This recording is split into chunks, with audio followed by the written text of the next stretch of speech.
Assalamualaikum warahmatullahi wabarakatuh. Salam wake, kami sukses, Anda pasti sukses. Good job. Latihan soal penilaian akhir semester kelas 6 pada muatan PPKN KD 3.4. Soal pertama. Sikap yang diperlukan untuk membina persatuan dalam keberagaman suku adalah toleransi atau acuh. Ya, betul sekali, toleransi. Lanjut ya, Ananda hebat. Manfaat sikap toleransi adalah menciptakan kerukunan atau menciptakan perselisihan. Tentunya menciptakan kerukunan. Lanjut. Di bawah ini yang bukan merupakan sikap-sikap yang memperkuat persatuan di sekolah adalah yang bukan ya, yang bukan.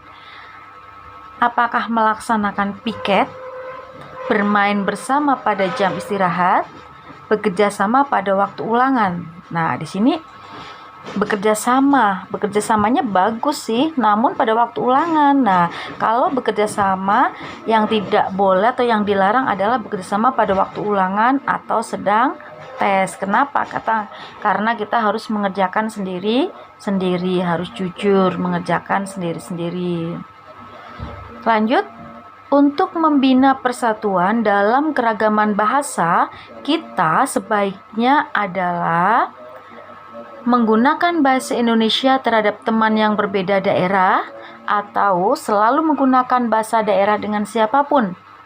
Nah, tentunya karena kita ini adalah membina persatuan ya, persatuan bangsa, maka jika kita bertemu dengan teman yang berbeda daerah, apalagi teman kita belum bisa dengan bahasa kita, bahasa daerah kita, maka kewajiban kita adalah seharusnya menggunakan bahasa persatuan, yaitu bahasa Indonesia.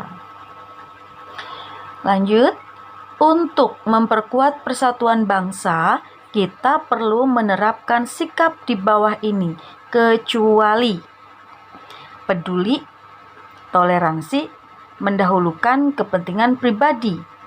Wah, ini kalau mendahulukan kepentingan pribadi ini mestinya ini adalah yang kita dahulukan adalah kepentingan bersama ya, baru ini harus kepentingan umum, kepentingan bersama itu harus diutamakan, harus didahulukan daripada kepentingan pribadi.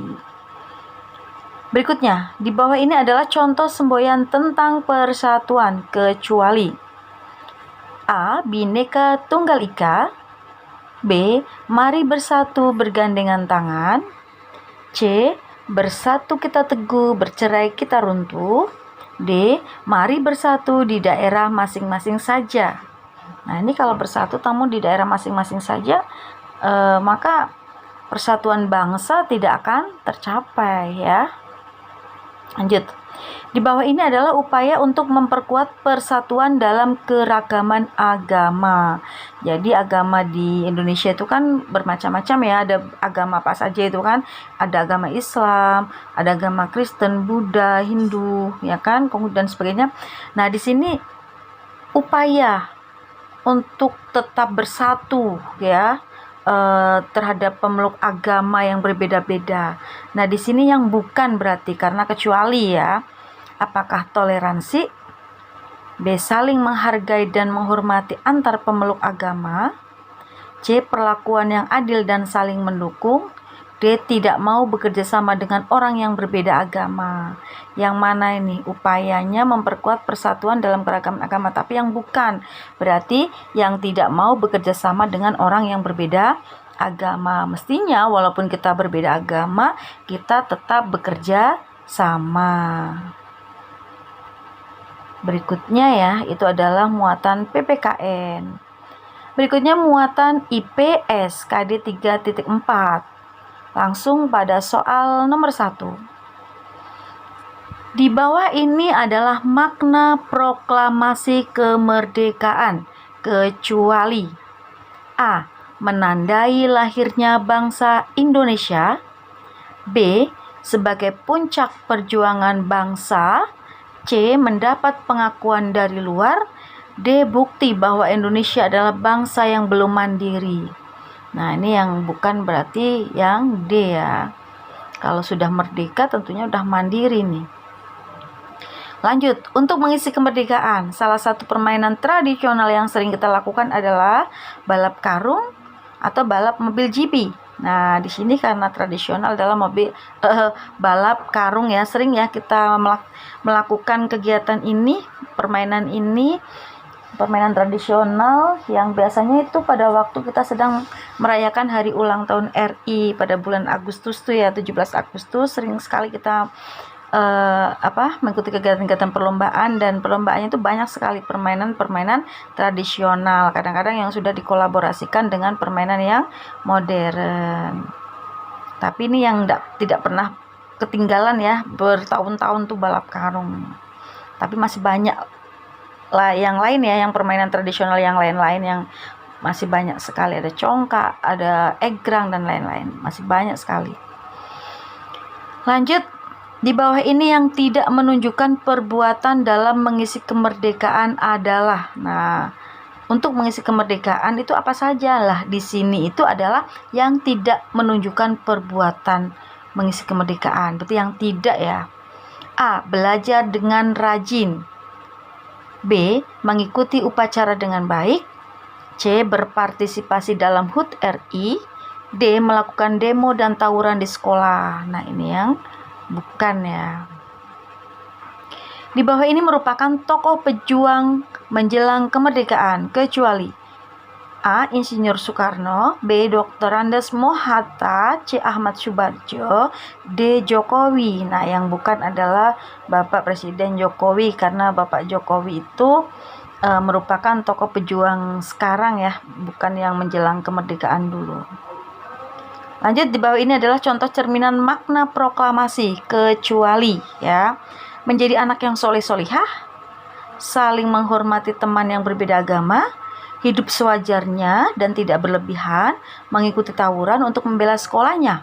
Nah, ini yang tidak mencerminkan makna proklamasi ya, ini ya. Ini malah merusak persatuan bangsa ini. Lanjut, di bawah ini yang bukan merupakan perbuatan dalam mengisi kemerdekaan di lingkungan sekolah. Nah, mengikuti ekstrakurikuler ini termasuk kegiatan yang positif enggak untuk mengisi kemerdekaan? Ya. Belajar dengan tertib, bagus itu. Berbicara sendiri waktu mengikuti upacara bendera. Nah, di sini ini ya, ini perbuatan yang tidak baik ya, perbuatan yang negatif. Ini untuk mengisi kemerdekaan mestinya kita isi dengan kegiatan-kegiatan atau perbuatan-perbuatan yang positif. Berarti yang bukan adalah yang C. Yang D kita lihat, berpartisipasi dalam HUT RI di sekolah. Nah, ini juga sangat betul sekali.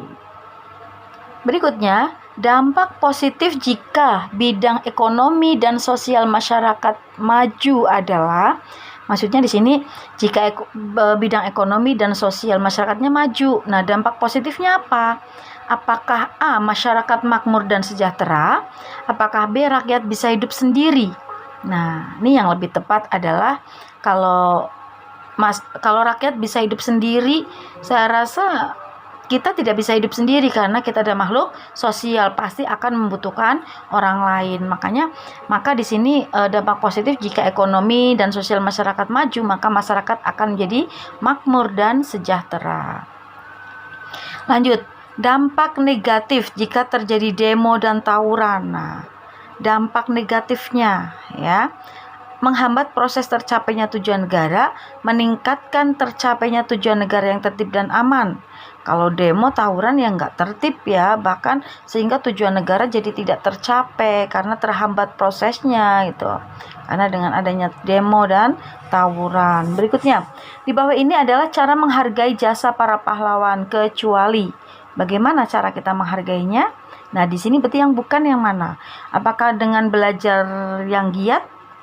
Ya, saling menghargai perbedaan? Ya juga. Mendoakan arwah para pahlawan? Iya. Membuang sampah sembarangan? Oh no, berarti ini yang bukan. Lanjut. Masuk pada muatan SBDP KD 3.3. Yang pertama, tari piring pada gambar di bawah ini menggunakan pola lantai. Kita lihat ya tari piring di sini ya, pola lantai apa? Apakah A horizontal, B zigzag, C segitiga, C pola lengkung? Kalau tari piring itu menggunakannya pola lantai horizontal ya.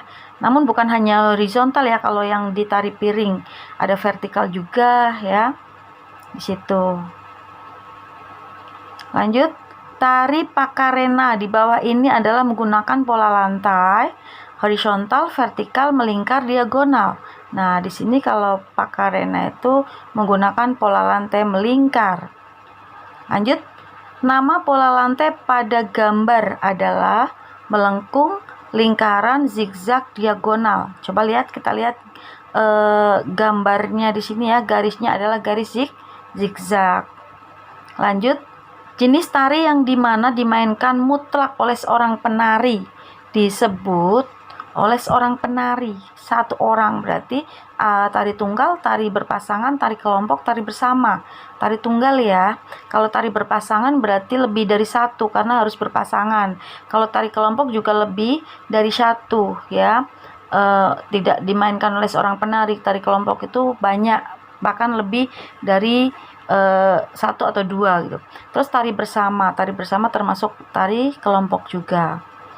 Lanjut, tumbuhan di bawah ini yang melindungi diri dengan menghasilkan racun. Ini udah masuk ke muatan IPA ya.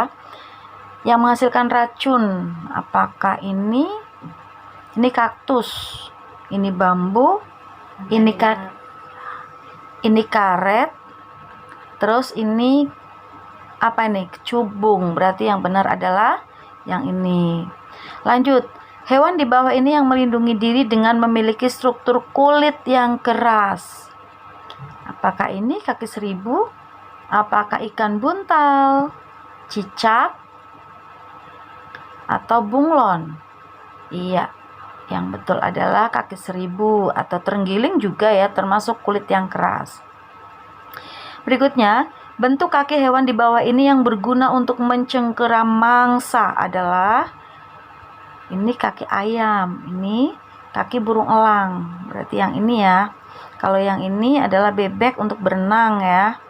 Kalau yang ini adalah burung pelatuk ya untuk memanjat ya.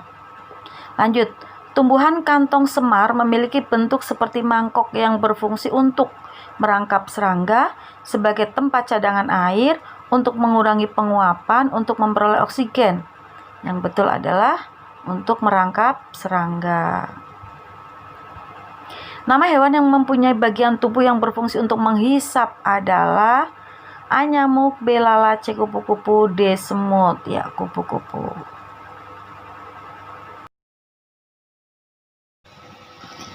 Ya, terima kasih. Semoga latihan soal ini bermanfaat untuk Ananda hebat semua. Dan Assalamualaikum warahmatullahi wabarakatuh. Salam buat